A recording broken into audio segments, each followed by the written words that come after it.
Dr. Natalia Kanem, you're here in Brussels to promote sexual reproductive rights and to oppose violence against women and in partnership with the European Union. How's that going? Well, my mission this time is to represent the United Nations on two very important proposals. One is I Am With Her. With Her is a new campaign that the European Union and the United Nations are rolling out together to ensure that 1 in 3, and that is the sad reality, the number of women affected by sexual and physical violence during their lifetime, that 1 in 3 becomes 0.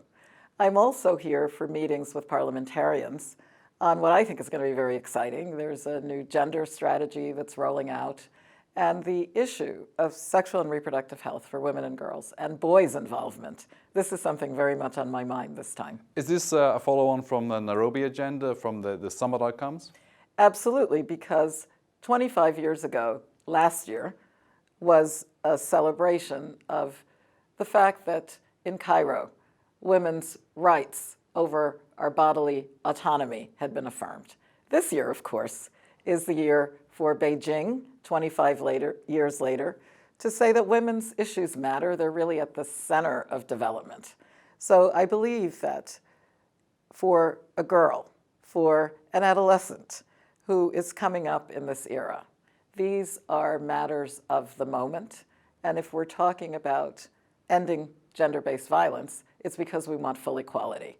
If we are talking about how people in general can address very important issues of family, intimacy, many of the women who are murdered by a family member.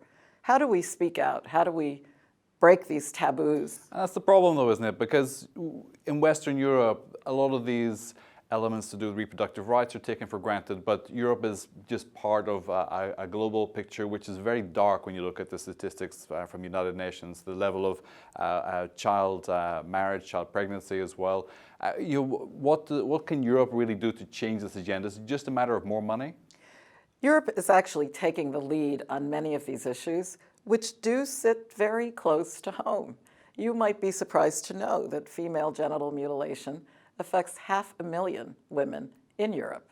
And with the pattern of human movement and migration, this is something that we need to attend to. But much, much closer to home. That 1 in 3 figure is 1 in 3 women everywhere. And we've seen European women stand up against sexual harassment. They have been very, very prominent in saying no to femicide, which is, the ultimate horror of gender-based violence. So these are not issues that can be swept under the carpet anymore.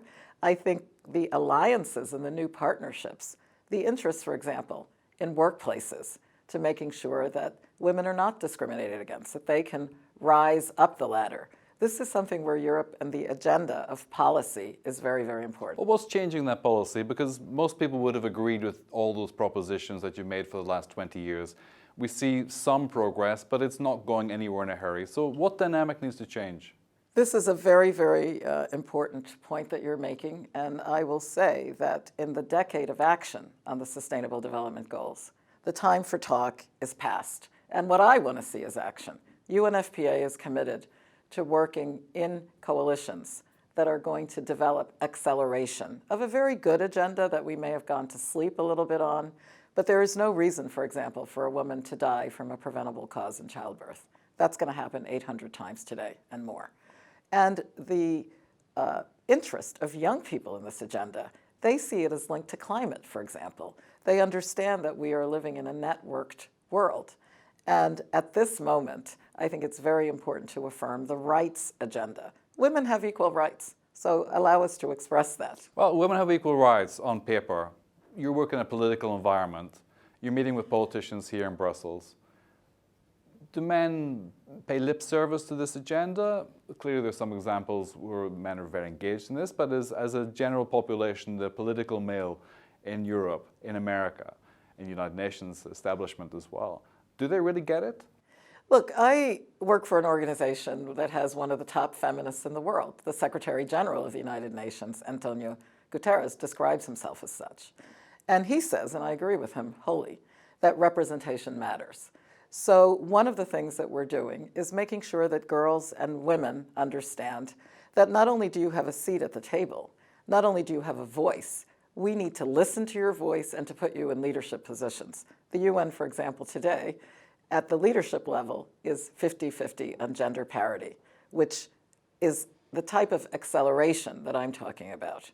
Therefore, the aspiration of a girl in a village, therefore the aspiration of any human being to be able to fulfill their potential.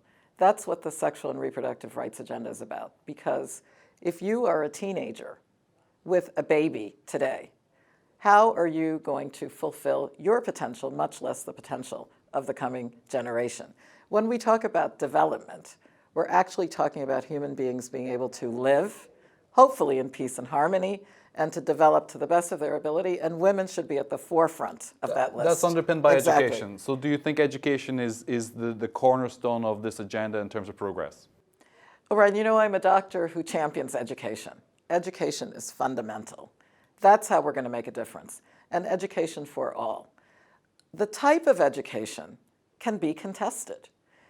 If I am ignorant about my body and my biology, if I am not availed of things like menstrual pads, and I'm missing, therefore, a quarter, potentially, of my school days, these are gendered problems that have solutions, and we know what they are, and the momentum is building. The Nairobi Summit last year showed us that young people, people with disabilities, people of sexual diversities, everyone is part of this conversation, and that the rights of women underpin the safety and the dignity of communities. And I certainly think it's the future in terms of working in a world that's going to address some of the, up to and including climate, some of these issues. All of them link back to sexual and reproductive health and dignity for women.